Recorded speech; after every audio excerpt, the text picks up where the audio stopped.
ready. GMA Weather, serbisyong totoo ng GMA News. Napanatili ng Tropical Depression Chedeng ang lakas nito habang papalapit sa Davao Region. Alamin na natin ang latest sa bagyo mula sa ating resident meteorologist, Ginoong Nathaniel Cruz. Mang Tani. Salamat, Rafi. Mga kapuso, nadagdagan po yung mga lugar na nasa ilalim ng Tropical Cyclone Warning Signal number 1. Signal number 1 ngayon dyan sa may mga probinsya ng Davao Oriental, Compostela Valley, Davao del Sur, dyan sa siyudad ng Davao, maging siyudad ng General Santos, sa Davao Occidental, southern portion o yung katimugang bahagi ng Davao del Norte kasama ang Samal Island, dyan sa may eastern portion o silangang bahagi ng Cotabato, eastern portion ng South Cotabato, maging dyan sa may eastern portion ng Sarangani.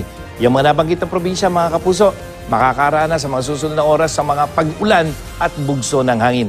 Huling namataan ang sentrong bagyo kaninang alas 10 ng umaga yan sa layong 445 kilometers dyan sa may silangan ng Davao City. At taglay nito, ang lakas ng hangin, aabot naman ng 45 kilometers per hour malapit sa gitna at bugso na hanggang 60 kilometers per hour.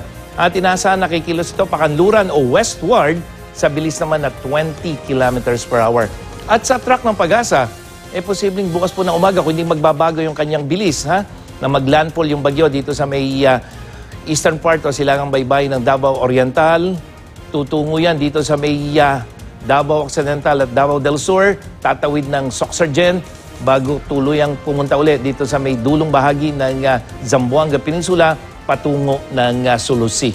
At mga kapuso, bukod po sa mga lugar na nasa ilalim ng signal number 1, delikado rin pumalaot yung mga maliliit na sasakyang pandagat dyan naman sa may eastern seaboards ng Visayas, mula dyan sa may Samar, papunta ng Surigao Provinces at dun sa mga lugar na mayroong signal. At sa rainfall forecast ng Metro Weather, makikita natin na ngayong hapong ito, ramdam na yung ulan na daladala nitong bagyo dahil puro kulay dilaw at merong orange at kumisan pula dyan sa silangang bahagi o yung Caraga, Davao, Sorsogon, BARMM maging sa northern Mindanao na kumisan malalakas mga kapuso. At itong ulan na yan ay posibleng magdulot ng flooding o flash flood at landslide. Sa Visayas, ngayong hapon may mga ulan ka dito sa may eastern section. Pero habang gumagabi mga kapuso ay mararamdaman na rin yung rain area nitong bagyo lalo na sa Leyte at ilang bahagi ng Samar Provinces. Pero yung Cebu, Bohol, Negros Island at dyan sa may Panay Island medyo mga mahihinang pag-ulan lamang. At sa Luzon na malayo sa sirkulasyon ng bagyo, halos walang ulan sa southern part maliban dito sa may Cordillera at Ilocos Region. Hindi po dulot yan ng bagyo kung hindi yung tinatawag nating epekto ng tail end ng cold front. At dito sa Metro Manila, mananatiling wala halos ulan, mababa ang tsansa ng ulan at maalinsangan ngayong tanghali sa 37 degrees Celsius. Rafi?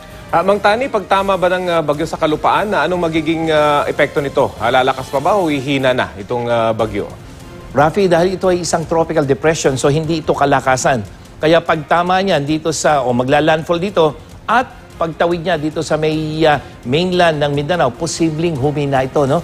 At baka pagtawid niya patungo dito sa may Basilan, Zamboanga area, baka isang low pressure area na ito, kaya babanggitin na o babantayan natin. At mga kapuso, yung mga lugar na may guhit, yun lamang yung dadaanan ng sentro, pero yung mga karating probinsya niyan, apektado ng ulan, halos buong Mindanao, Rafi, apektado ng mga pag-ulan.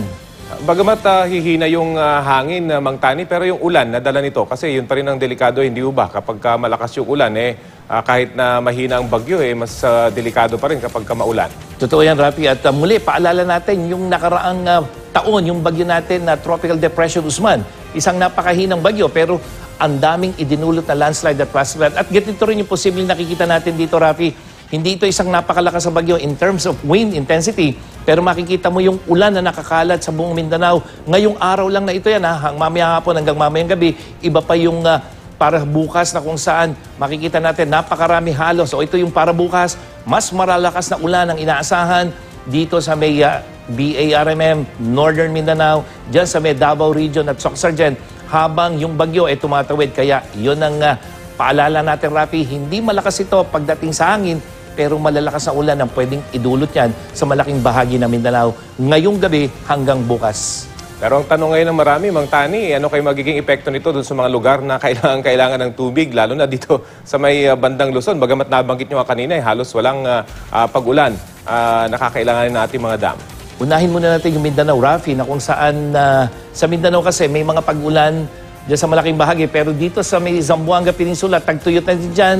Dito sa may Maguindanao o dyan sa may BARMM. Pero pansamantala, yung pag-ulan na dudulot itong bagyo ay makakapawi doon sa naranasan nilang tagtuyot. Pero hindi ibig sabihin niya araw-araw mag-uulan na, Rafi.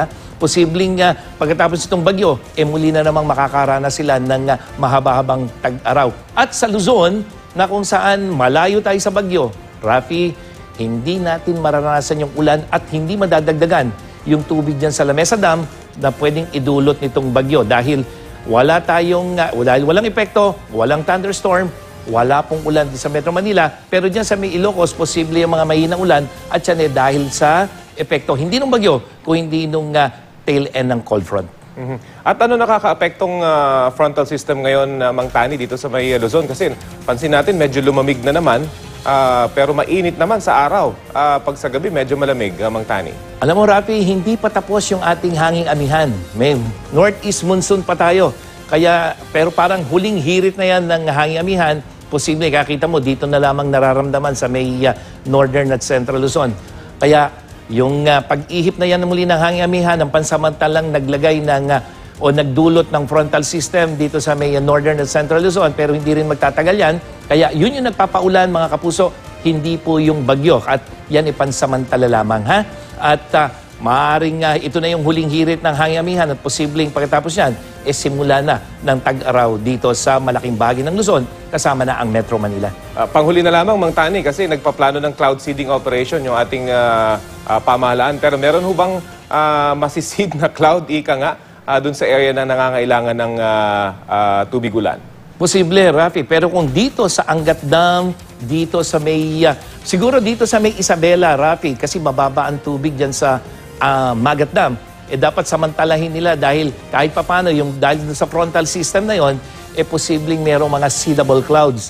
At maging dito sa may San Roque Dam at dito sa may San Nueva Ecija, may Pantabangan. Dahil mga kapuso, ang pagka-cloud seeding po, hindi sila gagawa ng ulap.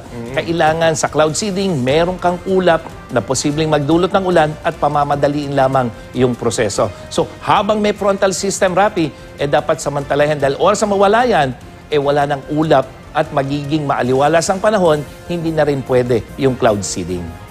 Okay, maraming salamat po.